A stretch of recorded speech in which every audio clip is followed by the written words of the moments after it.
कि दुनिया में सभी धर्म संस्कृतियां दावा करती हैं कि हमारे पास बिल्कुल अलग विचार है, हमने बड़ा अच्छा विचार दिया है।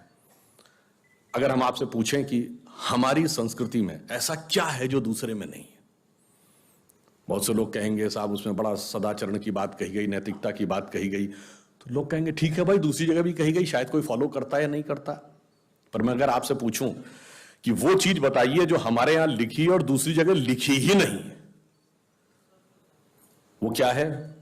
आप सबने नाम सुना होगा, वैदिक मैथमेटिक्स।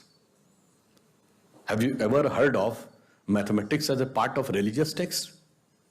ये सिर्फ हमारे यहां है। गणित धार्मिक पुस्तक का हिस्सा है। Ayurveda medical science, it is globally accepted as a structured medical science, by name itself is a part of Vedas.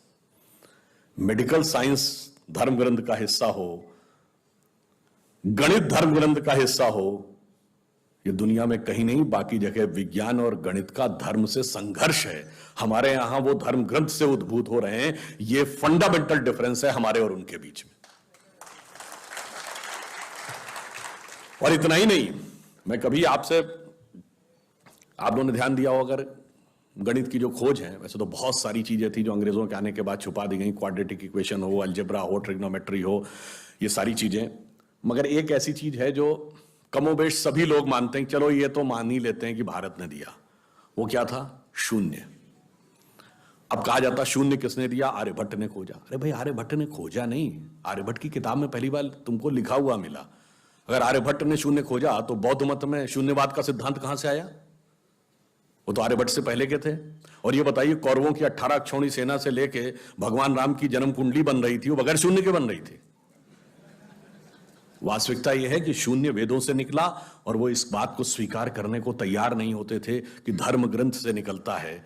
इसलिए उनको छटपटाहट थी, इसलिए वो कहने का प्रयास करते हैं किसी और ने निकाला था। और समस्या क्या है? हमारे यहां तो भगवान राम की जो कुंडली निकली है, वो जब नासा के प्लैनेटोरियम सॉफ्टवेयर में डाली गई तो 7114 समथिंग बीसी की डेट निकल आई। अब बताइए, वैसे तो मैं नहीं मानता कि वो डेट सही है, उसके अंदर नक्षत्रों का कैलकुलेशन किया जाए तो बहुत पीछे आएगा, परंतु बताइए, उन लोगों ने हमको समझा दिया कि हम अवैज्ञानिक हैं और हम अंधविश्वासी हैं, जिनमें किसी एक के यहां लिखा है कि धरती चपटी है और एक के में लिखा धरती के चारों तरफ सूरज घूमता है। और ऐसे महान ज्ञानदेव पाड़े लोगों ने हम लोगों को समझा दिया कि हम अनसाइंटिफिक थे और धरती को चपटी और धरती को इस सौरमंडल का केंद्र कहने वाले लोग वैज्ञानिक थे।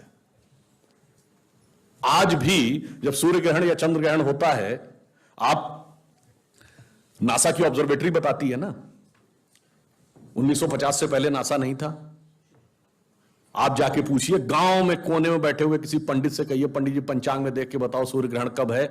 और जो वो हमारा पंचांग बताता है और जो नासा की ऑब्जर्वेटरी बताती है, कभी उसमें दिन तो छोड़िए, घंटे और मिनट का भी अंतर देखा है? हमारा तो कैलकुलेशन 5500 साल से एज इट इज चला रहा है, और उसके बाद उन्होंने हमें बताया कि हम अवैज्ञानिक हैं।